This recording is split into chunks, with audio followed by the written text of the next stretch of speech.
హైడ్రా విషయంలో పేదల జోలికి వెళ్తున్నారు, పెద్దలను వదిలేస్తున్నారు. ఇది సరైన విధం కాదని కూడా పెద్ద ఎత్తున విమర్శలు వస్తున్నాయి. దీన్ని కేటీఆర్ కూడా మాట్లాడారు. కేటీఆర్కి ముమ్మాటికి తప్పు మాట్లాడుతూ ఉన్నాడు.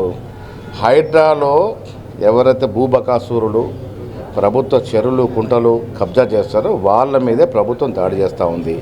ఆ క్రమంలో తెలిసి తెలియక కొన్న బీదవాళ్ళ భూములు పోతూ ఉంటే నేను పీసీసీ సమావేశంలో చెప్పడం జరిగింది, ముఖ్యమంత్రి కూడా అంగీకరించడం జరిగింది. ఎవరైతే బీదవాళ్ళు తెలియక ఈ దళారుల భూములు కొనుక్కున్నారో వాళ్ళ భూములు పోతే వాళ్ళకి రిహాబిలిటీ చేసే కార్యక్రమాన్ని ప్రభుత్వం చేపట్టబోతూ ఉంది.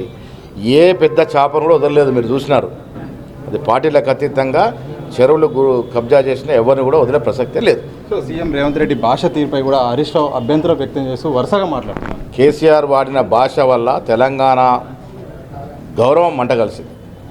2014 తర్వాత సక్సెస్ ముఖ్యమంత్రిగా ఉన్నటువంటి కేసీఆర్ వాడిన భాష తీరు ఏ రకంగా ఉందో మనందరం చూసాం. ఇక భాష గురించి వాళ్ళకి మాట్లాడే హక్కు లేదు.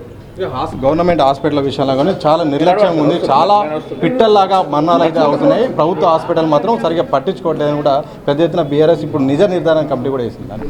మీ 10 ఏళ్ల నిర్వాహకం వల్ల ఈ రాష్ట్రంలో ఆసుపత్రులన్నీ కూడా నానా ఇబ్బందులు గురైనాయి. ఆరోగ్యశ్రీని ఎత్తేసారు మీరు. ఇవాళ కాంగ్రెస్ ప్రభుత్వం వచ్చిన తర్వాత మళ్ళీ ఆరోగ్యశ్రీ ఇస్తూ ఉన్నాం, ఎల్ఓసీలు ఇస్తూ ఉన్నాం. మీరు పెండింగ్ పెట్టినటువంటి 40,000 సీఎం రిలీఫ్ ఫండ్ చెక్కులు మేము ఇస్తూ ఉన్నాం. ప్రజలు గ్రహించుకోవాలి. 40,000 చెక్కులు ఇచ్చి రూపాయి ఖజానా లేకుండా పలాయనం చిత్తగించిన కేసీఆర్ గారు. ఆ డబ్బులు మేము ఇస్తూ ఉన్నాం.